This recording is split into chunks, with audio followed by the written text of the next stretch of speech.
Ron Hosko is a former assistant director of the FBI. He is in our Washington bureau. So, Ron, explain what would have happened to us as we talk more about the background of Omar Mateen. What would have happened when the FBI closed its investigation into Mateen? Would his name come up in any kind of gun purchase flags or procedures? It really would not, Elaine. When the FBI goes through its investigative process in a case that relates to a criminal matter or conspiracy or the threat of a federal crime or a national security threat, there are very clear provisions, and one of those is as the investigation concludes, and there are timetables for preliminary investigations as well as what's known as an assessment, which is the lowest level. There are timetables to conclude those.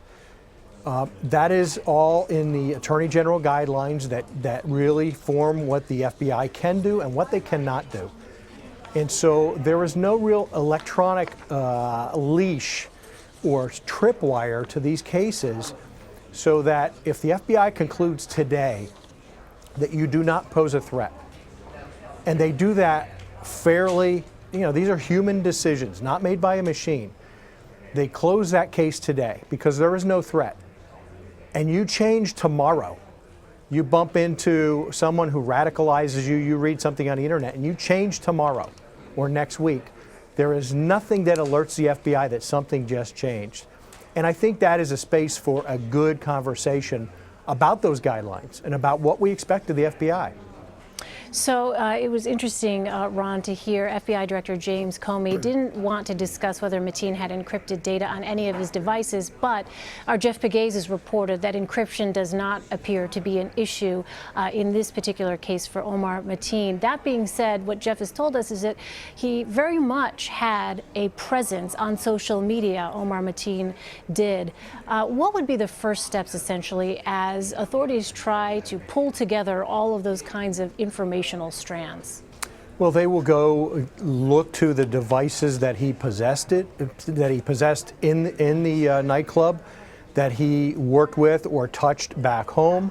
They will be serving paper on internet security or internet providers to get content information, to get what his browsing history was, and to try to replicate that browsing history, to look at emails, whatever's has been saved, and try to engage with whoever were among his friends and his contacts to understand what his network looked like and what was interesting to him, what was driving him, how did it change from 6 months ago, perhaps a year ago, to last week.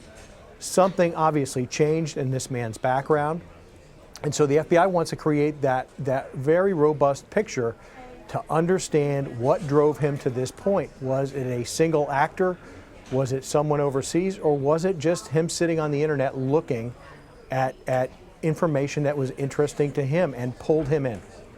Ron, it was interesting to hear the details from Police Chief John Mina there, who was talking to our Scott Pelley about how it was the attack unfolded and how it was that the police operation unfolded. And now we have a little bit more clarity on what was taking place in those 3 hours from the time that the shots first rang out to the time that police actually decided to go into the nightclub.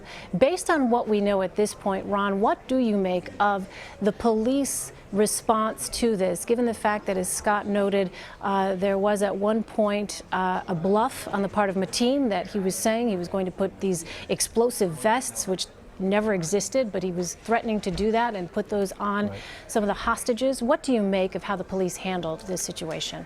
Well, first, as a former SWAT guy myself, I salute amazing heroism by these officers who went into that breach, who are going to face down this gunfire. This is something that we all train for, and we all dread the call that it is going on right now, because you very well may not go home from this sort of an encounter. The goal of the tactical team and those around them, including negotiators, the on-scene commanders, behavioralists, if you can plug them in, intelligence collectors, is to understand what's going on inside that space, so that you make a good judgments about the threat inside and the threat to you. You don't want to run headlong into something that is going to cut down the entire SWAT team. And when you introduce discussions about explosives, that is something the negotiators are going to take seriously.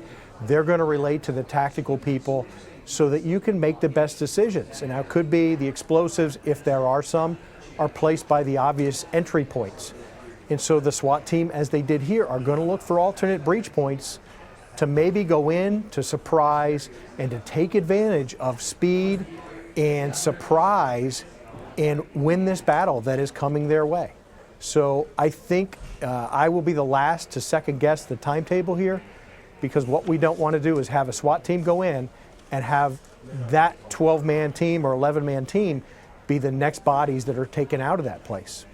All right, Ron Hosko in Washington for us. Ron, thank you so much for your insight. My pleasure.